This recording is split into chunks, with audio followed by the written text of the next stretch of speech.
Hello, this is a quick video just to demonstrate a couple of different rally skills based off of things you may have heard us talking about in Alliance chat and what exactly we mean when we say that. So to demonstrate this, I am going to set a rally on this banner here. I'm going to show a couple of things about what we mean when we're talking about which heroes to use, and also do a quick demonstration on some options that you have for adding troops or swapping heroes into a garrison. So to start off with, I'm going to set a rally here. So I'm going to set a 5-minute rally. I am going to use an attack formation here where I'm 50% infantry, 20% cavalry, 30% archers. I am using my main lead hero march, which you can see here.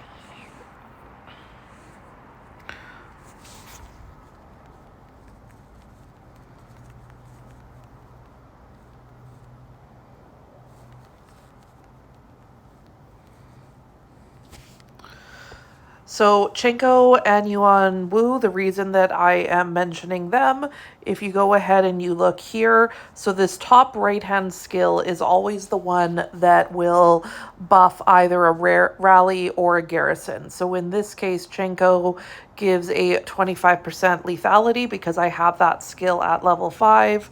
You can see here that Yuan Wu has the same thing, that it is also a 25% lethality boost. The other one that you will sometimes have people say people can do for attack is Amain here. I only have hers at level 1, but it will go up to a 25% attack. So lethality does more damage than attack is the reason why we prefer that. So taking a look at my rally here. So here I have one march in. Let's see if we can get anyone else.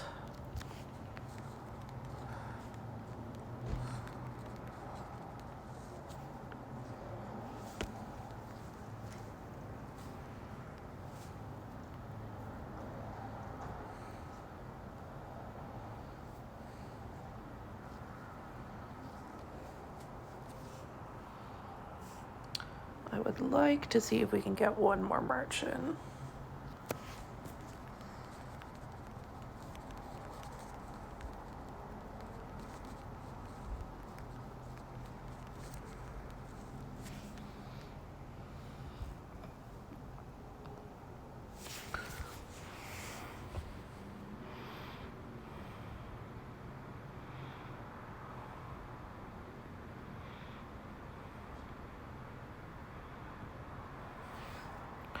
So one of the things I'm going to do while I am waiting here is I'm going to go ahead and check what my size timing is. So you can see here at the bottom of the screen that it's a 4-minute and 22-second walk for me to walk from here to there.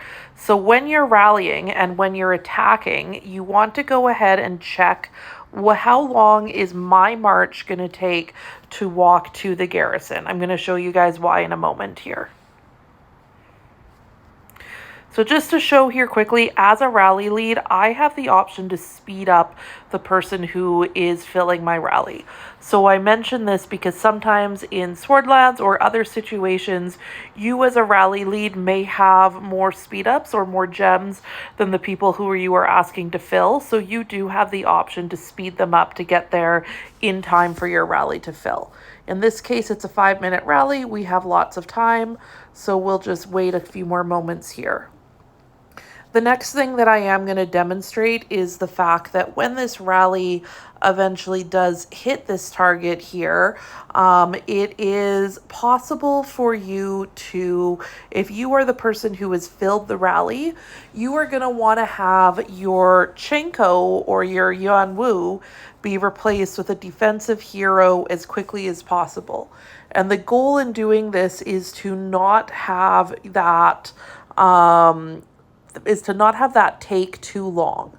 So by doing that, what you can actually do is you can be ready to send a solo march. And for this, you're going to want to use our buddy Howard here because Howard has a defensive buff. And you can go ahead and set your balance right away here to a 60-20-20. So in a case like this, if you're like me and you don't quite have enough for a secondary boost, when it comes to defense, you want to send a few extra cavalry. So I will have this ready. I won't send it quite yet.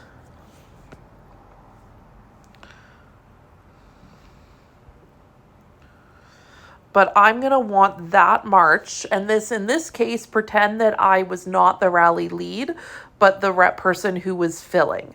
So in order to swap out my Chenko, if I was somebody here who had a Chenko, I'm going to want to do the technique that I'm about to show you guys.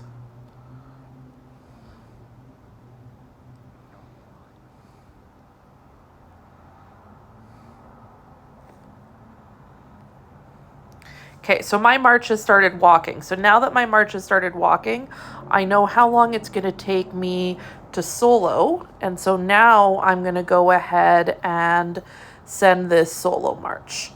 And you can see here when you look at the time that my rally is going to hit about 15 seconds before the solo march.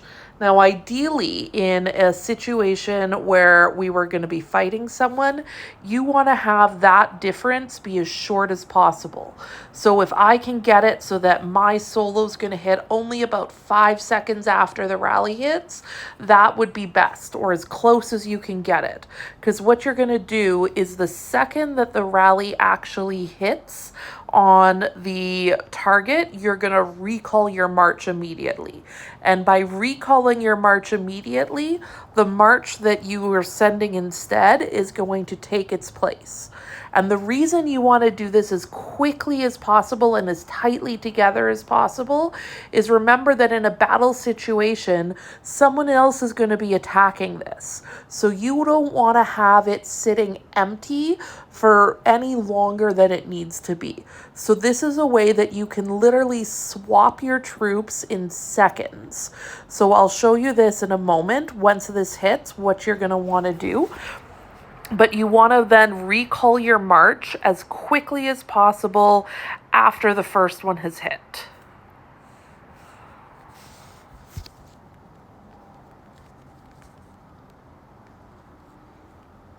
And yes, this one is a little bit of a walk away because I just picked a target that we could use for a demonstration. Most of the time, this is all going to happen a lot faster. But it's not a bad idea to get used to. You can send marches in a garrison to a banner that's a lot closer to you. So I could take my troops and I could practice sending them into this banner or into something closer is a good way to get used to pressing the buttons. If it's something that you're not quite used to doing, use it like this. It sounds kind of silly, but just by pressing the buttons, you build muscle memory that when you're in an actual battle situation, it's going to be, your responses are going to be able to be that much faster. You're going to get used to, little pop-ups that might come up saying, you don't have enough of this troop, or you should try doing this. And you'll get used to seeing those or knowing what you need to disable just by having practiced pressing the buttons a few times. But in this case, so we are still 90 seconds away from this. So you want to use this in situations like if we are attacking a building in the castle battle, if we are attacking a building in Swordlands. These are the various times that we're going to be attacking and then immediately swapping to defense, because the goal is to be able to hold it against an enemy. Now, the one thing when you're in a situation like this is there is always a chance that this rally that it's about to hit here is going to lose. So in that case, with you on your little solo march here, you want to be very aware of that recall button. So I suggest that people, I know recalls can be expensive. I personally grab them all the time from the Alliance store when they are 70% off. And I just build up a little collection of them. So I actually have a decent amount of them because I have collected them over time. but you want to be ready for this, because if this rally that's about to hit here was all of a sudden going to lose, if I lose, you want to recall your solo march, because otherwise you're going to kill your troops for no reason. So here we are, 8 seconds away. I'm about to hit this.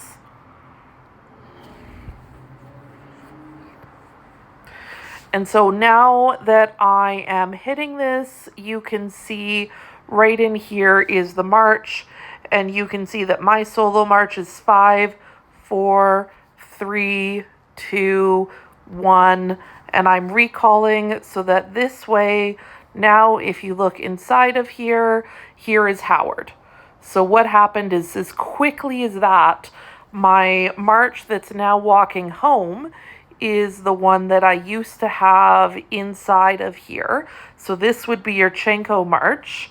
And in here, you have replaced it with your defensive march. So ideally, in order to do this, you want to have enough troops that you can send a proper ratio for the attack rally, and then also have enough left in your base that you can send a secondary one like this. The other option that you have is that if you didn't send a full march, especially if you didn't send a full march the second time around, what I can actually do here is I can dispatch more troops. And now this time I don't want to send heroes, I just want to send some additional troops. So I can actually go ahead like this. I've removed all my heroes. I can either do a balance like this, or I can manually decide, maybe I know, hey, I don't have any infantry in there right now because I didn't have any infantry to send. Or right now, you know, I didn't send really any archers. So I'm going to go ahead and send my archers. And I can go ahead and I can send a march like this. And this march, I'm not going to wait for it the whole time because it's a 4-minute march. But ideally, I'm a lot closer, and that march there is going to join the troops. So if you are defending a building, you want to keep an eye on it, because there's 2 things that may have happened. You may have just swapped your troops like I just showed, and the second march, you may not quite have been able to send a full march. Or over time, because the enemy attacked you, they rallied you, they soloed you, they didn't win, but they did manage to kill some troops. And so you want to be aware of this, and you want to keep sending more troops. So here you can see that my garrison can hold up to 846,000 troops. So if you see that it's looking a little bit low, you can send more of your troops in. Now, ideally, we always want to have as many T10s or T9s as possible in a fighting situation. So if you don't have T9s or T10s, be aware that you may be asked to leave, or the rally leader may just send your troops home if they have the possibility to get somebody else to send some higher troops. But that is one of the things that I wanted to show. So I wanted to demonstrate what heroes you're going to use to attack, how you can quickly swap out to your defensive heroes, and how you can send additional heroes into a garrison. I also will show you very quickly here now, if you don't know, here I can use this to recall my troops. So I'll go ahead and do that because I don't need to send these home for this demonstration.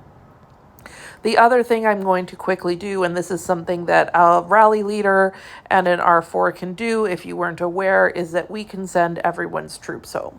So if you ever see your troops get sent home, it's usually because, like I said, maybe we needed a higher level troop inside. Maybe the rally leader, the R4, made the decision that we know that somebody is about to attack us and we know we're going to lose and we want to save your troops, so we just send everyone's troops home. There's a few different reasons why you might all of a sudden have your troops sent home. It's not because you did anything wrong. It's usually just because of a strategy reason that that decision was made at this time. If there are any questions, I'm going to post this video in Alliance chat. Please feel free to ask, and I'm happy to do a follow-up video or answer any questions that anyone might have.